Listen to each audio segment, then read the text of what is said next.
Hi everybody, I'm your host Casey, and welcome to the second episode of Tales from the Fog.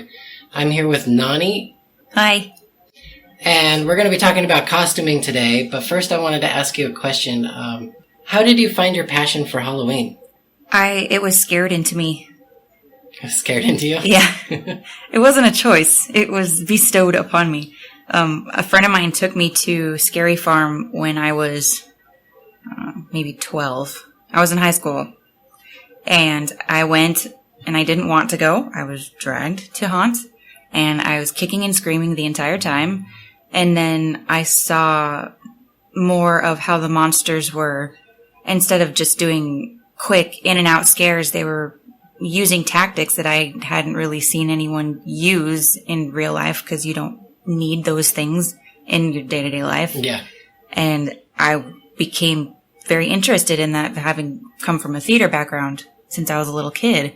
So I saw more of an acting and performing side of it, and that's when I really, it interested me more.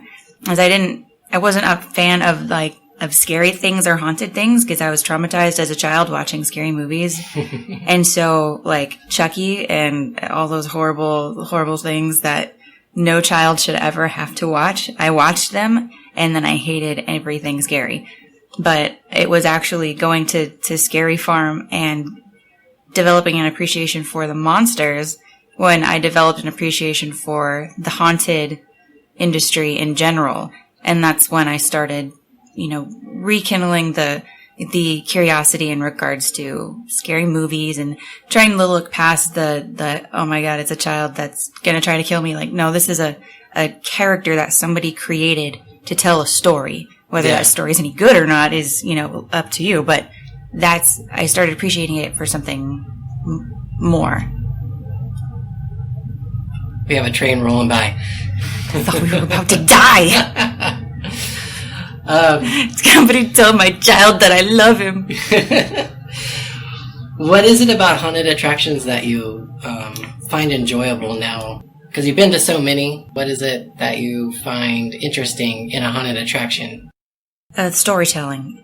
There are a million different ways to tell a story. There are a million different stories. And for every story, there are a million different ways to interpret it. But you can have 10 different mazes all with the same theme that are all going to say something different, and be painted with different colors and have, different sounds and textures and characters and outcomes and emotions involved. And there are so many ways to play the same game. I love all haunted attraction things as long as there is an effort put into telling that story. For those that don't know, Nonni, or Veronica, worked at Not Scary Farm for 7 years? 6 years. 6 years. She's a member of the Decayed Brigade sliding team. And what I wanted to know is so you started working at Knott's as a monster. Mm-hmm. Then what drew you to sliding? What was it about that type of scaring that you said, I really want to do that? I fell in love with the athletic nature of it. It is something that, a typical person, again, in your normal day-to-day life, you're not going to see that. Mm-hmm. And it was effective. It was high energy. It was fun. And it was as unique as the monsters. Like, everybody had a different way of using that particular scare tactic. And I don't know, it just looked like fun. I mean, you see, when you're walking down the street and you see someone skateboarding, you're like, oh, that looks like fun. I want to try it. And it really was as simple as seeing a slider and going, oh, that looks fun. I want to try it. All right, so now let's get into what we're actually here to talk about, costuming. Veronica has been a professional costume designer for many years. She's worked in everything from dance to theater to haunted attractions and more. What is it about designing costumes that you enjoy? I love taking something that was drawn on a 2D, on a sheet of paper or a napkin or whatever's in front of you, and turning it into something that you can use. Mm-hmm. I'm not a carpenter, but I'm guessing it's kind of the same feeling where you have an idea and you start out with sort of how you think it's going to go, and then you start using your hands and making it, and then it turns into something that has a life of its own. And with costuming, because there's so many different approaches to how you can build something depending on what you're using it for. Mm-hmm. I like the ability to take a little bit of all of the experience you've ever had to put it into your very next project. Yeah. And then add that into the list of experience to bring into your next project. What is your creative process, and where do you draw your inspiration from? Well, first I get really drunk. I'm just kidding. That's not true. Well, sometimes. All right. Look. Well, lately it's been coming from, a Facebook message or a text message saying, hey, can you make this for me? Yeah. So I'm inspired by whatever it is you need. So just tell me. But when I first started building costuming, it was for theater, and I was 9 or 10. So the inspiration for that was whatever the character was that I was building a costume for, or be it for myself or for, a fellow cast member. From there, I started doing belly dance and started doing professional belly dance. And at that point, I needed to step up the game as far as costuming went. So that's when I really learned how to, it was mostly hand stitching, building from scratch, where you start with the base and you build and build and build until you've got this crazy multi-layer textured thing. And then from what I knew from that is what I took into making costuming as far as, the haunted attraction aspect of, for monsters and sliders and, whatever characters you're building for that. That's interesting. So you said you started when you were 9. Mm-hmm. When is a good time to get kids involved in designing and building costumes, and how would you get them involved? Like, what's the best way to start off, and then how would you build on their experience each time they want to do a project? First, make sure they're old enough to know how to use a pair of scissors, if that's, concern for you. Don't show your 3-year-old how to start using a needle and thread, because it's probably going to do some damage. And cause a complex that you're going to have to pay for therapy for later. Like, don't worry about that. My son now has shown interest in costuming, but not as far as making his own. He likes to take what's already made, piece it together into a new character and a new costume, that is costuming. You don't have to know how to sew in order to be a costume designer. It helps. Yeah. But like having a sense of structure and how things are going to look in certain lighting and certain, on certain people, on certain shapes, like that is super helpful. But to be a costume designer, you actually, in my opinion, you don't need that structural training, but it can be helpful. But as far as when to get your child involved is when they ask. Yeah. I mean, just like with anything, when they ask and they show an interest, they're obviously aware of what they're seeing. They're putting some pieces together to say, hey, I noticed that this, I watched this movie and this guy had this awesome armor.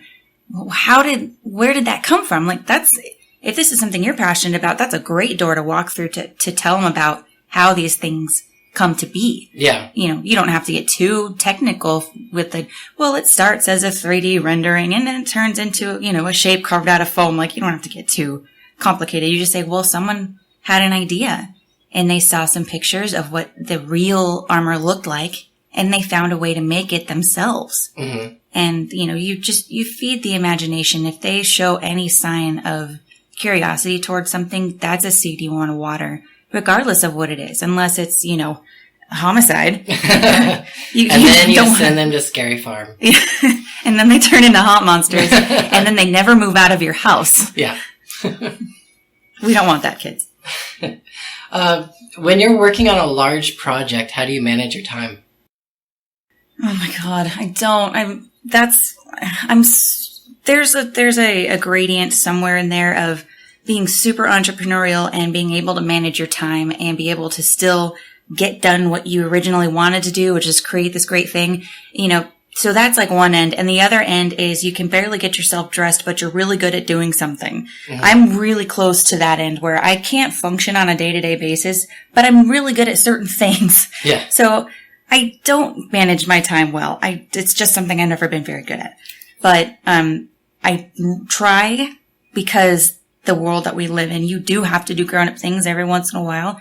I try to take big projects and split them down into little projects and then take those things and kind of weed it down into the most simple of tasks. And just same thing like with anything else. If you're looking at when you're designing a haunt, I've gotten to see what a massive project that is. Yeah. But it's not just I design a haunt. It's, you design the characters, you do the lighting in the rooms and like more levels than I can possibly imagine into creating something like that. That's, I mean, I'm not working on anything that big because I don't currently orchestrate, massive costume creations for, an arsenal of people. Until next year. Thanks for reminding me. But, it all comes down to you only have so much time in a day. Don't lose your mind over, what you're going to do with every single little minute of that time. Just fill it with something. Yeah. Just do something in pursuant to, the goal at the end of the day. I wish I had that. I mean, we had, a while ago, when Casey and I are business partners, as well as everything else. Do they know that you and I are, reside together in... They do now. Well, that's why I went like this. But... Okay, well, for those of you playing at home, Casey and I have known each other for about 5 years and some change, and we are actually engaged to be married, which means, he likes me, and I haven't driven him completely batshit crazy, which is super awesome. But before we were engaged, we were business partners together, and we had a production company, and we did a stage show together. Yeah. And we did, what was I talking about? Had something to do with costuming. Oh, man. Who are you? I was talking about time management. Oh, the business that we had. Okay. Yeah. So don't cut that out anyway. So the business that we had a dance studio called Spyglass Dance Studio. And it was something where it ended up engulfing all of our time. And that's what happens when you have a small business. And remember earlier I was talking about there's the entrepreneurial, I know how to prioritize and split things into tasks. And there's the other end of the spectrum where you're a derp that does one thing really well. Well, to own a business, you need to be more on the entrepreneurial side by definition. So, you can imagine how that worked out. But as far as, sorting out your tasks and your priorities when it comes to costuming, just like with anything else, make a list. Lots of lists. Tape them everywhere. And that way when you walk into a new room, you've got a new list and something new to focus on because you're going to forget what you came into that room for. Let's not kid ourselves. Yep. So at least you can go work on something when you get in there. And then when you remember what it is you needed to do, then you can do that too. But just know your downfalls. If you're a flake, write stuff down everywhere. If you are not good at communication, same thing, write things down everywhere, enlist the help of your dream team of people who are there to support you and help you. Like Casey's part of my dream team for sure. We've got, colleagues in the business and longtime friends like Vince and, and Steve and just tons of people that are in our circle that are pursuant to the same goals that we are. Use the members of your team to get to where you're trying to go. Yeah. I don't know if that at all answers what I have no idea, but hopefully it answered the question. And now it's going to be more important to answer the question because I actually put it out on Facebook for people to submit questions about costuming. And we actually got quite a few, and unfortunately my computer crashed when I was putting them all together and I lost everybody's name that sent a question. I saved the question somehow, but not the names. Oh, no. So we're just going to go on the questions and hopefully we answered yours. Sweet technology. Yeah. All right. All right. So the first question that we have sent in is, do you have any advice for making a large amount of costuming on a limited budget?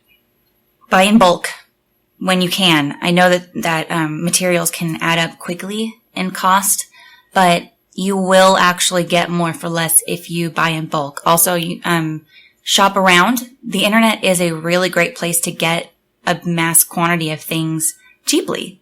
And if you need to get fabric or something like that, go to a fabric store, if you are near some sort of downtown hub, like we're really close to downtown LA, there's a place called the Garment District. They have bolts of fabric coming out of the wazoo, and you have, you can get a lot for very cheap.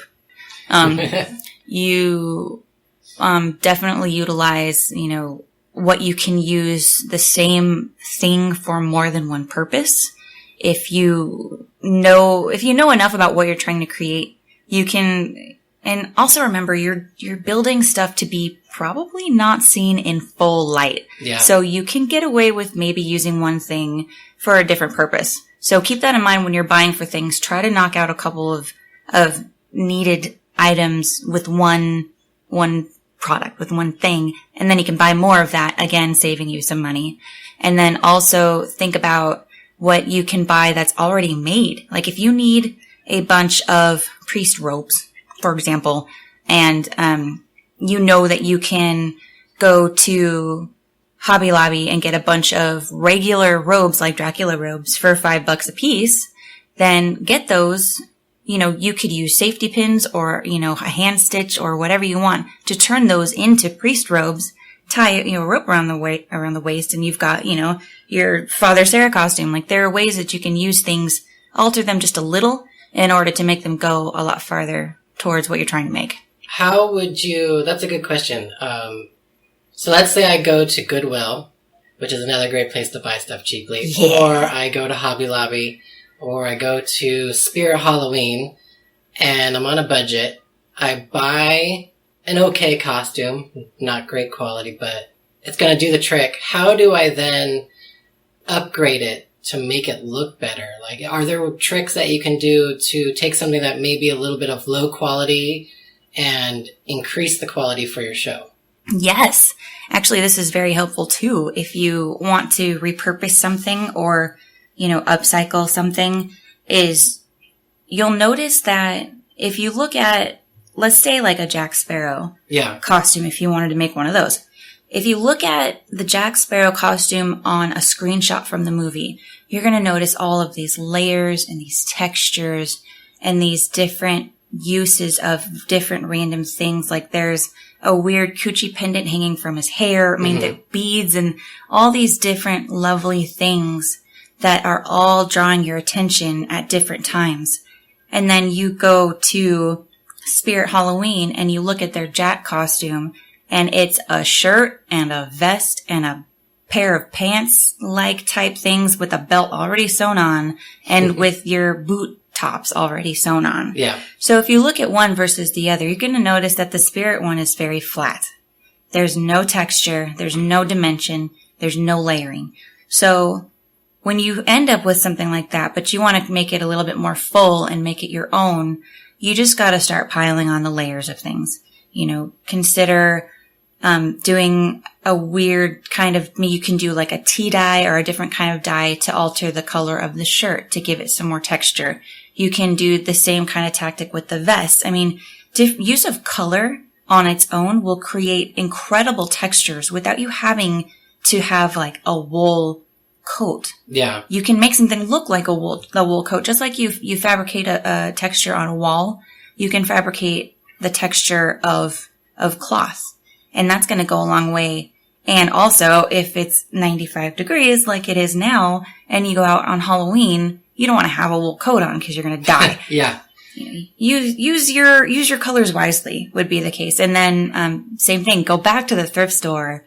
You're going to have a ball because they've got those cheap bins of jewelry that you can take apart and you can use for pieces and all sorts of different things.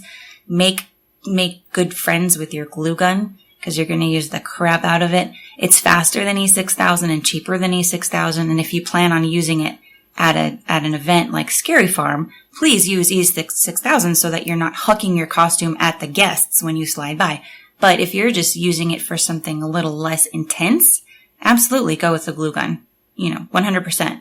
Repurpose hats so that you don't have to pay $40 for a tricorn hat. You can take just a regular hat, and then you can steam it yourself. And there's tutorials for all that jazz on the internet too, for how do you do color texturing, how to make your own, shape your own hats, how to make your own boot tops. I mean, the internet is a bountiful source for all of these things. But always remember, if you have a crappy costume, you can always alter the colors and the shapes to make it seem more rich. Mm-hmm. And then also, you're going to use a lot of safety pins. If something is too big and you need to make it more fitted, there are ways where you just take, like if you just take your shirt and roll it however you think would make it fit better, it's really as simple as that. Take that roll, pin it, and you're done. Like, it doesn't have to be too perfect. Yeah.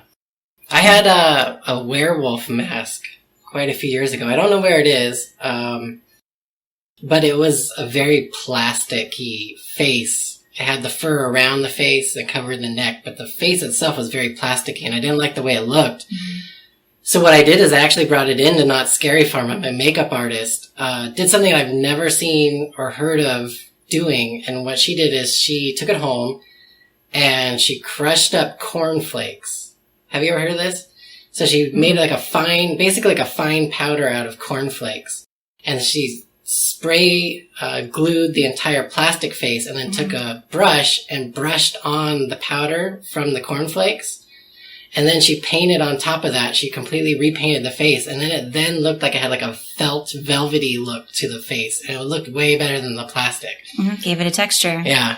And it was a really interesting thing. I've never heard anybody using cornflakes on a mask before, but it worked out great. Yeah, I've heard other materials, but not cornflakes. Yeah. I like that. All right. So another question that somebody sent in. All right. Let's see. A typical haunted attraction today can have a lot of different types of positions, like sliders, stunt actors using bungees and rope work, as well as traditional pop scare actors, street performers. How do you customize a costume to fit the physical activity of the performer? Ooh, it's going to depend on what they're doing. Like you listed, sliders is, so you're going to focus on the places that are going to get the most wear, and you're going to want to eliminate as much moving pieces of cloth as possible. Okay. So less is more when it comes to stunt performers. Especially like if you're harnessed up and you're gonna bungee somewhere, you don't want a bunch of weird pieces of costuming hanging around, something that could get stuck or get caught up in something, or, at the very least make you uncomfortable while you're trying to do this stunt. That's something that a designer will have to think about in something like that. When it comes to sliding, anyone who's ever slid and tried to do like the hole cut in the jeans action has eaten in their face. Yeah, you'll notice that, like, first of all, you're lucky if you go a season without blowing out the crotch of your jeans, giggity. But then also, the holes around your knee pads, they just get thrashed. I mean, they've got rips going up your thighs all the way down. You're lucky if you're not now wearing capris, basically, because you've just blown out all of the fabric on your legs just because of what you're doing, at your night job. But when those things happen and you want to step up your game costume-wise, look at the areas that get the most wear or take the most abuse or go through the most strain. Mm-hmm. And believe it or not, those are actually different things. So strain is like what's going to rip and blow open, like, the inseam of your jeans. You can always split those open, replace them with some black, what am I trying Stretchy to say? Fabric? And any kind of 4-way stretch fabric. I was going to say like Under Armour, but Under Armour's expensive. I don't know if you want to rip that open, but like anything like a Lycra spandex insert, you can plop that in there. And again, you don't have to make it beautiful. You just need to make sure that it stays. Yeah, remember, if you're working in a haunt or out on the streets in a theme park, it's dark. So patch jobs aren't really a big issue. No one's going to notice it. No one's going to get that. Like, if anyone is that close to your downstairs and where they can see, oh, your stitches are a little uneven, I'm like, you know what? They need to get out of there because that's just inappropriate for being on the street scaring. You know what I mean? But, and then also look at the places where you can insert or add, more durable fabrics. So I love using pleather, just like the weird faux leather stuff that they use for upholstery where like one side looks like leather and the other side is this weird like fluffy material. Yeah. It's bizarre, but that fluffy material actually makes it great to adhere to whatever it is you're going to glue it onto. So you can line the edges of your jeans with that material and it just reinforces your costume so that it's not shredding apart and that you don't have to hand stitch at the end of every 3 nights.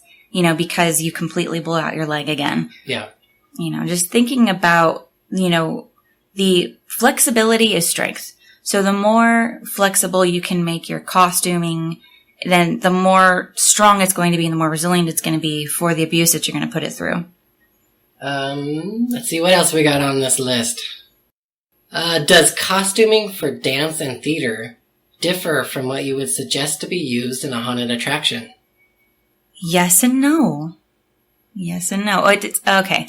So costuming for dance needs to be, it depends on what kind of dance you're doing, but if you're doing any sort of cultural dance, you have those limitations. You can only work within those parameters for the most part. You can do some innovative things as far as like layering and like under layers and such, but there's not a whole lot you can do other than being creative within the confines of the art. When it comes to theater, you're really trying to do sort of replica. You don't have to be as awesomely fancy as like a full-on replica costume. Probably, you're going to need to do a quick change. You can't quick change out of full period costuming. Yeah. Should you have it. But, that's something that you're looking at because the audience, it depends on where the audience is going to be. Sometimes they're super close. Sometimes they're, they can be on the other end of a theater. They're not going to know if your buttons are lined up straight on your, bodice or whatever. But, you have to play to however your audience is going to see it. However, when you come into doing something scary, you have to think about the atmosphere that you're going to be in. So, if you tried scaring somebody with all the lights on, with, fluorescent bulbs overhead, it's not really adding a whole lot of ambiance to your situation. So the only time that they're going to really see what your costume looks like would be if the house lights were on. Yeah. So you have to remember that everything's going to be super dark, super moody. You're probably going to have some bizarre colors lighting you because you're going to have reds, blues, oranges, whatever gels are in there to add to the color and the texture of the room as the lighting design team has dictated. So you have to keep that in mind when you're designing for I keep wanting to call it haunt because that's where I came from, but I know it's applicable to all haunted attraction things. Anytime you're making a costume for a monster. Yeah. It's knowing that you want to be relatively high contrast if you want to be seen, want it to be drastically seen, and you want to stay relatively low contrast if you're trying to blend in with some sort of surrounding. So like a ghillie suit is a great example of low contrast because you're trying not to stand out from and it's designed to, you hide in a bush, you pretend you're a bush, and then you jump out. Oh, you're not a bush, you're a scary person. But like high contrast would be a clown is very high contrast. Yeah. It's very meant to be seen. With the exception of like I'm reminded of the dudes in the spandex black and white. And the shadow guys. Outfits. That have the 3D paint on them. Those are awesome. Yeah. But that's actually both. It's it's in regular light, it's just all black, but in the right circumstance, you're standing out, you're high contrast. So you're looking at how visible do you need this person to be. Also looking at, excuse me, they're not going to see the details because the lower the light gets, the harder it is for our eyes to pick up details, in our surroundings. So it's a rods and cones thing. I don't know the science behind it, but basically all I know is just like with any of us, when it gets dark, it's harder to see stuff. So you're not going to be as worried about a stitch being visible, about a seam being perfectly straight. So kind of going back to the question where how do you do things quickly? If you need to do a lot of something, how do you do it on the cheap and do a lot of them? Don't be so concerned about making every single seam straight because they're not going to see it. It might be cool when you're like modeling it after you've built it. You're like, yeah, these seams look great. The thing is, no guest is going to notice. Yeah. Hopefully they're not looking at you long enough to notice because you want to scare them forward and then they don't look back, and you're moving on to the next person. So you don't want to get caught up in the detail of the costume unless it is a showcased character. At which point, by all means, focus on the detail. Hold, please. Holding. Gluck, gluck, gluck, gluck, gluck, gluck. She's preparing to be creative, so you can have a drink. And we're back. Okay. Oh, it tastes like Band-Aids. Speaking of Band-Aids, what's the best way to deal with wear and tear on costumes? Duct tape. Duct tape is your friend. Oh, it so is. It's amazing how many things in life you can fix with duct tape. It depends on how much time you have. If you need to go back out there right now, really, black duct tape is going to go a long way in fixing that for you. If you figured it out at the end of the night and you have time before the next night starts to fix something, my go-to is a straight up needle and thread. It's quick and easy. I've been doing hand stitching for decades. For me, it's something that's super quick.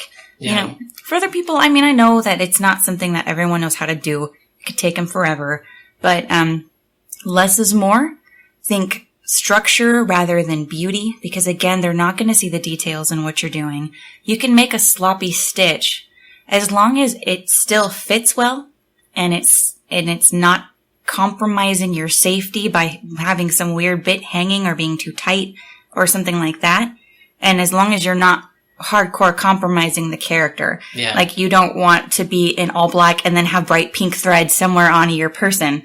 You know, just in case someone does catch that, you don't want to pull them out of the reality that you've created in this environment by being like, why does that person have pink thread? That's kind of weird.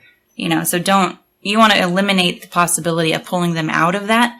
But at the same time, I don't think anyone's going to be looking at you that hard. Yeah. I think just do what you can and never underestimate the power of duct tape.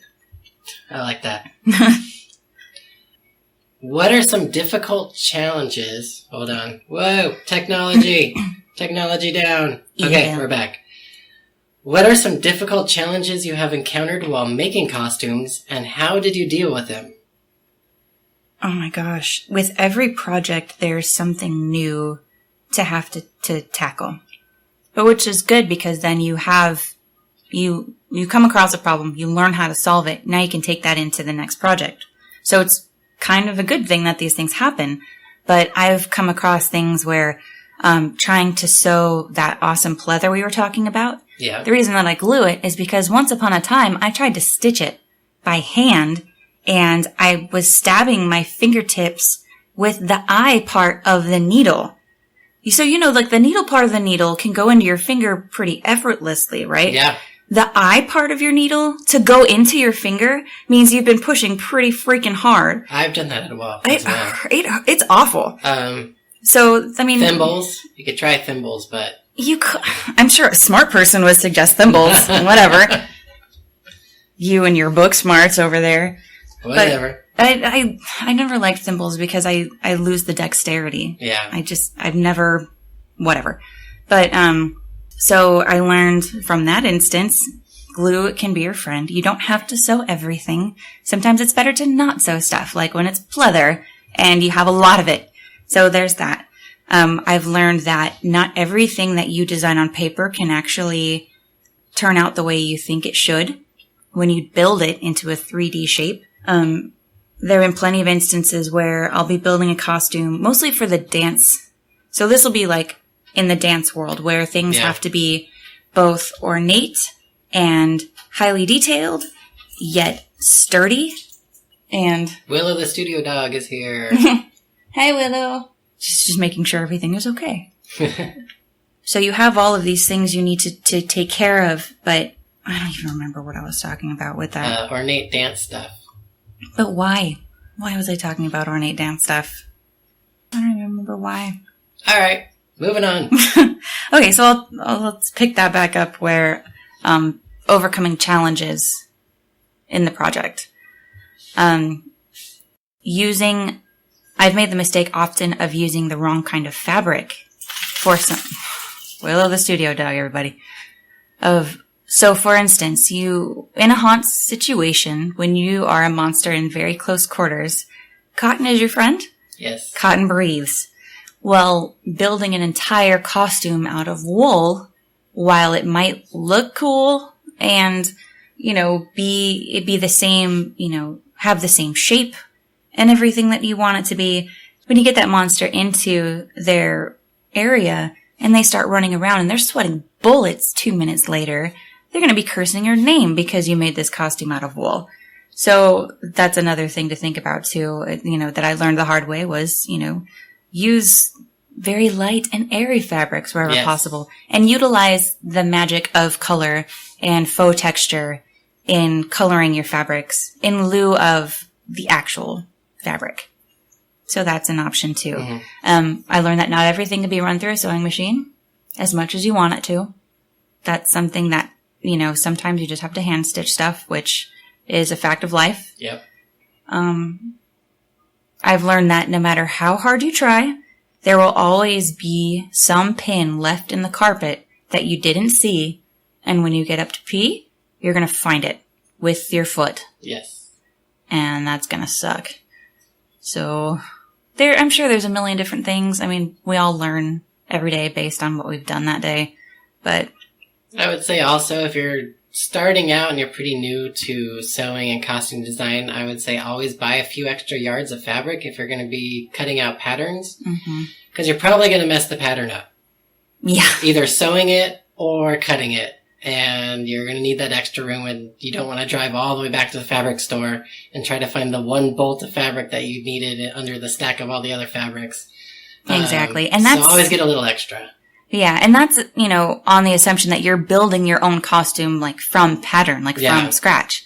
A lot of times when we're building costumes like these, we're using existing shapes. We're using existing pieces of clothing that we're altering for our own purpose. I mean, places like Scary Farm and Universal, they're going to build their costumes that they need to. But if it's, if it's like Charlie Manson wore normal clothes. They're going to go grab normal clothes and just, alter them the way that they need to use them. So usually if it's a home haunt or something you're doing on your own, you're taking clothes that already exist. But when you're doing that, before you just start cutting fabric, make sure that either you have extra or you are very certain about what you're doing. Like in carpentry is measure twice, cut once. Yep. It's like that with costuming too. Another question someone had was, do you fireproof your costumes? If I plan on being around fire, absolutely. I'm not going to spray my clothes with fire retardant if I don't. Yeah, that's expensive. Fire retardant is expensive, and it also alters the fabric. Depending on the type that you get, it usually makes it a little crunchy. Yeah. Which can be uncomfortable, especially once you start sweating. And then you have this crunchy, scratchy fabric rubbing up against you and sticking to you. And it's not usually the best, so unless you absolutely have to do it. And I don't know why we got the question. I don't know if a fire department maybe was asking another haunt, hey, you need to fireproof your monsters or what? It's the fire department. I wouldn't put it past them. Fire departments ask weird things. Cities have weird rules. So whatever you're required to do, if you're designing a haunt for your city or for your fire department, do it. But it's not something I would suggest to do just because. Yeah, I mean, there's not a whole lot of open flame that happens in your typical haunted house. That might be, sometimes they'll make it, in order for you to pass inspection, you need to treat any sort of fabric that's in the set or in the maze itself, which makes sense because if something goes wrong with the lighting and the maze catches ablaze, then you want to make sure you're reducing the amount of things that are going to go up. Yeah. But as far as the talent, I've never actually come across anyone who needed to do that. So if you do have to do that, I'm sorry, you can make it work. It's not the end of the world, but maybe just run it through a washing machine several times. You also make a lot of really amazing handmade wigs. Thank you. For performers, mostly at Scary Farm, but you've also done them for cosplayers, some other stuff. Mm-hmm. What's some of the difficulties in designing and making a wig for a character versus a costume? Well, for cosplay in particular, they're so specific about what it's going to take to bring this character from cartoon form into 3D real life form. So you're bound by some pretty strict rules. So like, I make dread wigs. I don't work with loose fiber. I like to I do work with loose fiber. I turn it into dreadlock, but when I sew it onto the wig, the weave cap bit, that's the actual like netting to the wig. It's already in a dread shape. Like I don't take, there's a way to make them where it's the loose fiber and then you sew a bit of fabric on either side and you make a track, and then you can sew the track onto the wig. You know, I mean, you can do that. It's not like, I really don't think it's impossible for anybody to do, but there are wigs that are already made that are $10. Yep. Why would you spend 24 hours, working hours of your life to make your own wig when you can just go buy one from Amazon, have it show up in your house 2 days later, and it cost you $10? Yeah. So, but with a dreadwood, it's different because a factory can make a strand, like one long spaghetti noodle of dread. Yeah. I mean, they can do that. And then they just cut it into chunks, and then they glue or like melt, because it's plastic. The fibers are like teeny bits of plastic. They melt it onto the wig, the mesh wig part, and then they ship it out and call it good. The thing is, their colors are flat. The ends are not finished, and it just looks funny. It looks like you've got a bunch of like weird, like electrical cable for hair. And, you know, if you're in the industrial scene, that's totally cool. But, you know, when you're trying to make a wig for a costume, it's a different story. So the reason I started making dread wigs is because I love dreads. I would wear them all the time if I could. But, you know, my day job just doesn't allow for it. So I've had to come up with a way to have a dread look, but be able to take it on and off quickly. So I've found a way to make the dreads that I would normally install in my own hair and alter the way that they're made, and then make a wig out of that same hair. So when I wore that once for a costume, it got a lot of attention, and I got some clients coming to me asking me to do the same thing for them for their haunted costume, you know, for their haunted event costume, and it was so much fun because I never thought that's something that, you know, I did for fun, that I just like to make and get, you know, weird random plastic hair all over the floor. You know, I thought that was just something I do for fun. I never thought that anyone would pay me to do that for them. So that's been a lot of fun. But, you know, the same thing, like your costume depends on your client. Mm-hmm. And with the wig, it's, especially if you're making it from scratch, they have full say over what it's going to look like. You know, they can tell you what colors they want, the length that they want, and the kind of look that they're going for, what they plan on doing with that wig, what their costuming is going to look like. And all of that will go into your choices for the fiber colors and how you build that particular wig. And it's going to be different for every person, depending on what they're going to use it for. But, you know, as far as making them for, it just depends on, you know, daily wear. If you want to just have a dread wig and rock that around town, it's going to have a little bit of a different structure than someone who's going to be using this thing out, you know, running around sliding. You know, there's going to be more clips involved if someone's going to be sliding because, I mean, if you've ever done it, you know how quickly you change direction. Your wig is going to stay in one place when your body is going the other direction. You know, and that's the last thing you want happening. It's like, oh my God, where'd my hair go?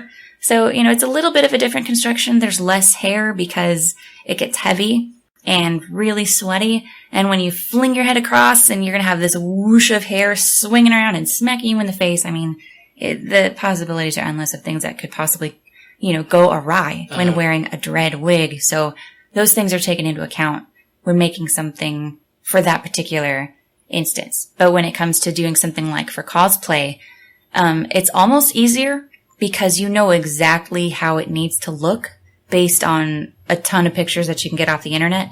And you can sew that design into place. So if your character has like a weird pompadour with their dreads, you can actually sew those dreads into place in that pompadour shape. And you'd never have to worry about the wig losing that shape. It'll just always be that way, you know, and then the cosplayer can plop it on and carry on.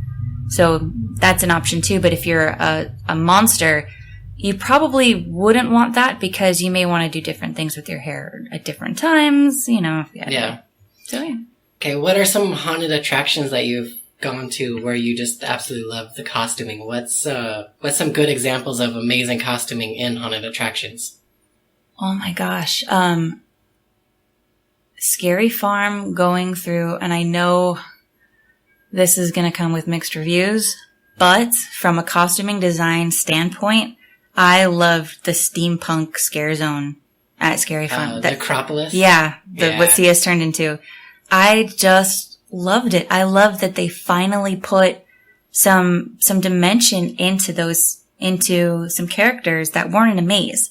I mean, plenty of mazes have had great costuming. I loved Fairy Tale's costuming. I thought that was great use of an existing concept, warped for the haunted approach.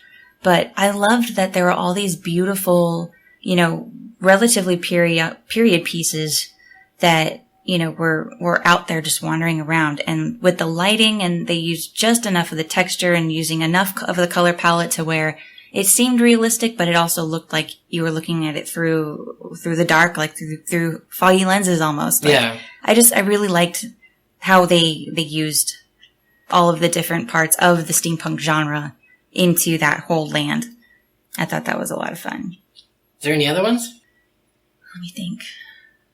I mean, I love them all, but... While you're thinking, my favorite costume of all time at any haunted attraction that I've ever been to is Ralph at Hobbs Grove. Oh, Ralph! Ralph is the most amazing costume that I've ever seen in my life. And he's so wonderful. If you go to Hobbs Grove, you have to go say hi to Ralph and talk to him because he's the sweetest guy.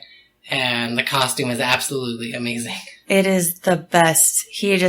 All of the aspects of it are just fantastic. I was actually going to mention Hobbs, but I didn't want it to be too broad and just say, oh, everything at Hobbs. Yeah. But it really was. Like, they just hit it on the head with everything. But I like that they don't hold back on the gore. Yeah. In just the right spots. Not everyone's covered in blood, but where it counts, it's amazing. But yeah, he's the best. I think I don't know if you ever went to these ones, but the other mazes that had great costuming at Knott's, I would say would be Lair of the Vampire, Dominion of the Dead, any of those older vampire mazes. The Victorian costuming is just amazing that they put into those mazes. Mm-hmm. I liked those. But again, a lot of those are existing pieces that they put together in the right way. They didn't have to build a lot of that from scratch.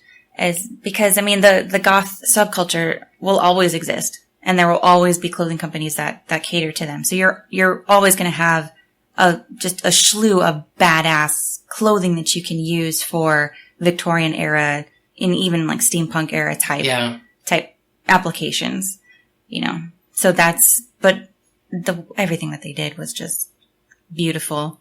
Sandy's beautiful dresses. Yep. In, Labyrinth.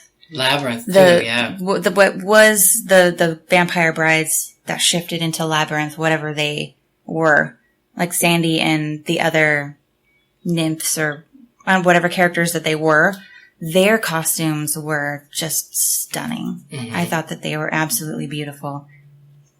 Even actually, I do have a favorite. You do? And it wasn't a maze, it was in a scare zone, and, it's a character, formerly the Gargoyle. I don't know if you would want me to say his name, but, so he had everything that he had on, he made himself. So he had a full pullover mask he had, a live cast of his face. He had custom, everything for the mask, and that went over his whole head, had ears and everything. He made a set of wings, of gargoyle wings that would expand out to the sides and take up like an 8-foot wingspan or however big it was, and then would retract back in. And he had them on this harness thing that he wore underneath his clothes, and his clothes were perfectly tailored to him. His mask went all the way down into his chest. He had these glove hand pieces that were perfect, and everything was sculpted with such care and with such detail that you would never really see it in its actual application out on streets. But, before the sun went down and we're all backstage and you get to really look at how awesome this whole, it was a piece of art. This costume was stunning. It is. It's a really amazing costume. And it's just, it's surreal. It's just so bigger than life where you're like, there's a dude in there. And he's a tall fellow to begin with, but it's just amazing the things that you can do to bring life into a character like that. And whether everyone's going to get to see all the nuances or not, sometimes when you're an artist or you're a performer, not everyone's going to see all the details, but when you know they're there, it makes it just that little bit more special. Yeah. I mean, that was apparent with him. Like, you can tell when he put that outfit on, and any mask or prosthetic piece or costume or headpiece that he's made, and him and his wife have made, you can tell that means something to both of them because of all the details that are involved and all the work that went in. And sometimes it's not always about the story that you're telling. Sometimes it's about the story behind the story. And that's a train. Yep. Another train, guys. Hello. So what's your favorite haunted attraction of all time? Palms Grove. Got another one for Hobbs Grove, guys. Oh my god, it's so good. You guys, it is so good. So we're about to wrap up. Is there anything else you want anybody to know about costuming? If they're scared to start or anything, where should they start? Just start. Just piece anything together that you can. I mean, there really is no wrong way to do this. I mean, there might be a way that you envision it to be someday, and that's great to have that, but it's not about the costume, and it's not about the makeup, and it's not about the wigs, and it's not even about the maze or the scare zone that you've created. It's about the story that you're telling. And in any time that I talk about either with dance or with theater or with haunted stuff, we get caught up in stuff like this, but if we lose track of the fact that we're trying to tell a story and that we have a character that we're trying to create and bring to life, then your costume's going to be flat, no matter how many textures you put on it. It just doesn't, it's not going to exist in a vacuum. Like, the person that you're, the animal, the ghoul, the vampire, the specter that you are when you are this character is nothing without a reason for that character to exist. Mm-hmm.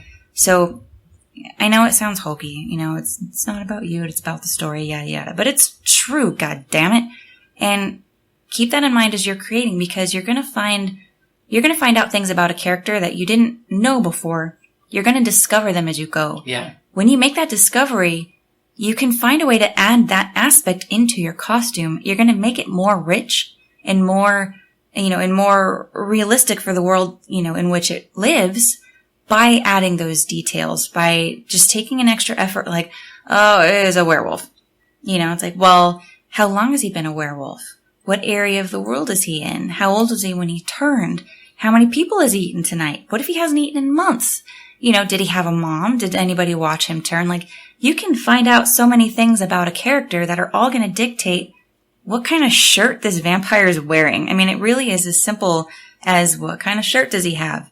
How are you going to color treat that shirt? How is it going to be ripped? How is it going to fit on the character? What kind of fabric? I mean, you can go on and on and on about that kind of stuff, but it's all irrelevant. It all exists in the vacuum unless you have a story that you're telling. Yeah. All right, and if anybody wants to get in touch with you to make a wig or a costume or anything, how do people get a hold of you? I'm on the Facebooks, kids. Your old mom knows how to do the social media. No, that's pretty much all I do. You can reach me on Facebook. My legal name on my driver's license is Veronica Marshman, and you can find me through there. You can find me on Instagram under Veronica Voices. I post a lot of stuff about the stuff that I'm creating. Mostly I post about my kid and my dog. What do you want? But every once in a while you'll see some of my artwork or my costume pieces there. But on Facebook you'll see the stuff that I've made and, that kind of stuff. So, that'll be the best way to reach me. Just send me a message and I will get back to you. All right. Thanks so much, everybody, for joining us. And until next time, we'll see you in the fog. Thanks, guys. Bye. Thank you for listening to this episode of Tales from the Fog. Don't forget to visit our sponsor, Rise Haunted House. And until next time, I'll see you in the fog.